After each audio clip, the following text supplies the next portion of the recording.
Don't leave your girl around me, true player for real. Ask my nigga for real. Rhythm and blues.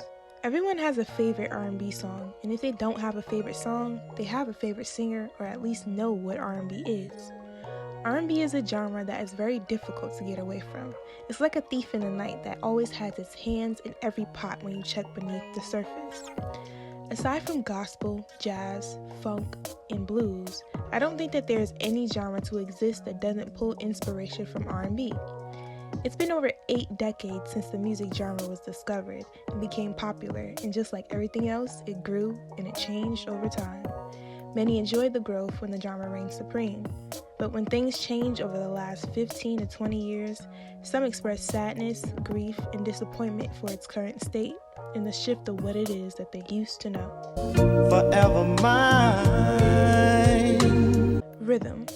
Rhythm is a systemic arrangement of musical sounds, principally according to duration and periodic stress. Blues. Blues is feeling of melancholy, sadness, and depression. Rhythm and blues, or what we call R&B today, originally began in the 1940s.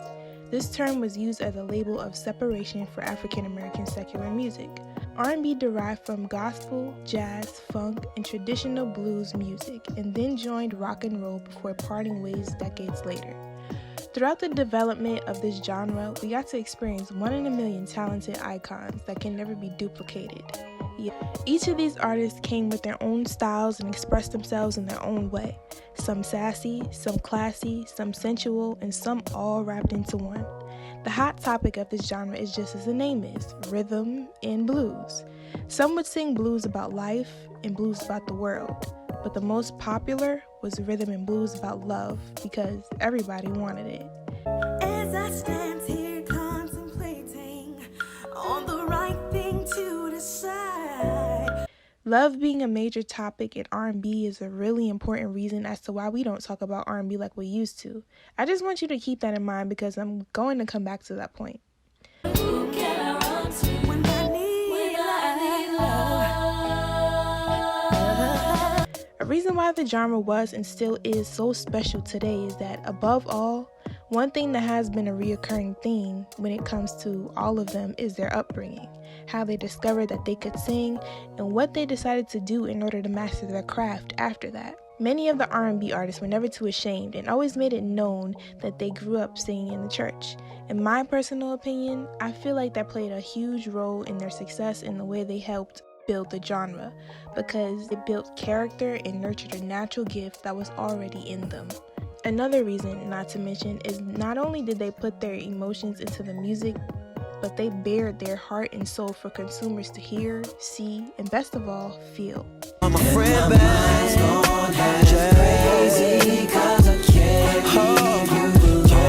When an artist creates their art to move other people, there's no other choice but for the outcome to be beautiful. This is exactly why it is top 3 on my list for the most powerful genres to have ever existed, and it is not number 3. To be able to make a person feel is what music does, but to be able to make a person feel and understand while being understood is what R&B does.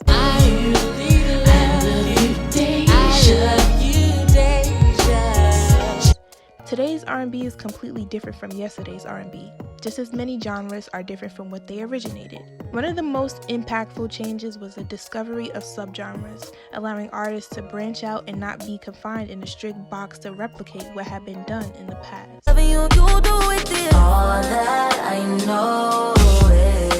And as expected, with time comes change. A change in tone, a change in style, and most imperative to its current state, a change in priority. I'm saying this to say that people aren't in love anymore.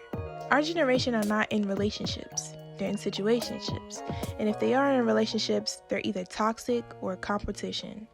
No one's singing in the rain anymore like they used to or waiting by the phone. Everybody's just trying to play before they get played. I low-key blame Bryson Tiller and Brent Fires for this, I'm not even gonna lie. I'm joking. Kinda. Okay, I'm serious, but only a little bit. It's not all on them. The shift started happening before they came along, and I feel like the reasons for that are a little deeper than what I feel like going into right now, but I digress.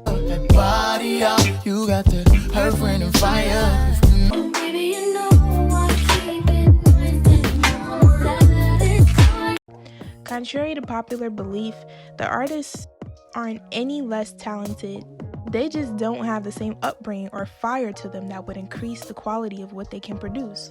Something about your hands on my body. A lot of new artists are naturally gifted, but that can only take you so far when you aren't disciplined and you don't polish your gift. That's why Beyonce is who she is, that's why Kobe was who he was, and that's why LeBron is who he is. Each of these individuals I just named were born with natural gifts that they still had to work on. I try.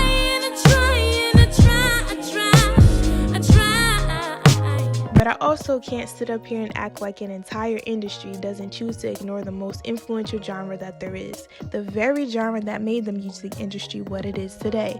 The very genre that gave their cash cow, hip-hop, the two legs and feet that it walks on.